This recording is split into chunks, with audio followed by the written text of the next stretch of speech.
Hi, you all. I'm Catherine. I'm here alongside of Hannah and Kyle to hopefully bring a different perspective and educate you guys a little bit about the opioid awareness just for high school athletes. So my name is Hannah, like Catherine said, and I am a public health nurse here in Lexington. And I'm Kyle, and I am a chaplain at Good Samaritan Hospital in Lexington. So you may be wondering what this term opioid even means, and I know that it's kind of big and daunting, but basically an opioid is just the strongest pain medication that can be prescribed, and it's actually very commonly prescribed in the state of Kentucky for all sorts of things. So why are we here? Why have we convened this panel to talk to you? We've come to explain the relationship between sports injuries, and the risk of developing an opioid addiction and how you can prevent opioid misuse.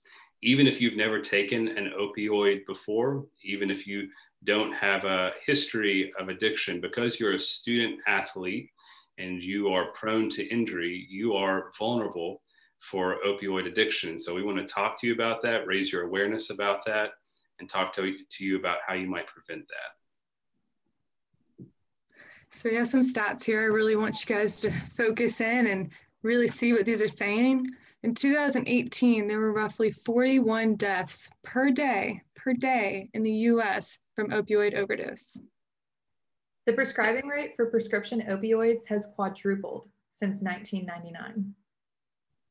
And our state, Kentucky, has the highest prescribing rate in the entire country. And then this next one, I want you guys to interact a little bit with me. How many of you guys have either gotten your wisdom teeth taken out or you are planning on it?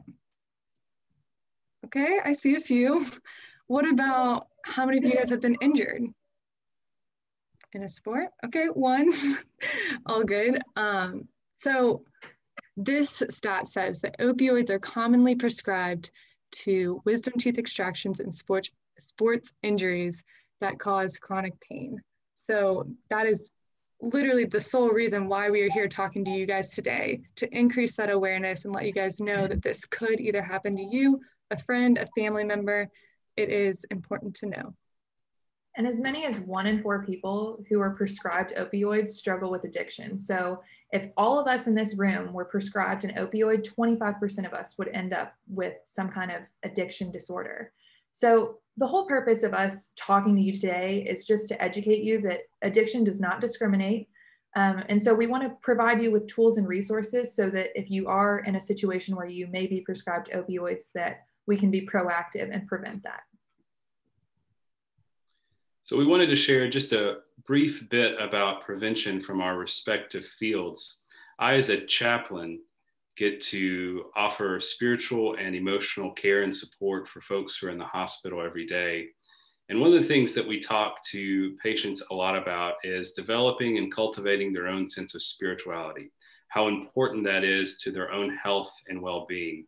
So one of the very simple things that you can do as an act of prevention, being proactive in a situation like this, is just to understand your own sense of spirituality, how you connect to yourself and others in the world around you, and how you can cultivate that and really have spiritual health in your life. As a nurse, I collaborate a lot with doctors and pharmacists just to make sure that exactly what we're prescribing is appropriate for your diagnosis and your history. And so I also want to add on that I love Tylenol and ibuprofen. I'm a big fan of starting low and going slow, as well as just the classic old rest, ice, compression, and elevation. Those do wonders. A lot of people are worried if they're not prescribed an opioid that their pain will not be addressed, but I can assure you that there are so many other ways, like Kyle just mentioned, about spirituality and mindfulness, and as I touched on with non-opioids, to control that pain. And you might be thinking now, what does a physical therapist have to do? Well, if you guys were, per se, to get injured, I would be a huge part walking alongside you guys in that journey to recovery. And I definitely don't want to see you guys get stuck behind opioids. I want to help you guys get back to that field and get out there and play better than ever next year. So here's a hotline that I encourage you all to take a picture of, write it down, send it to your friends.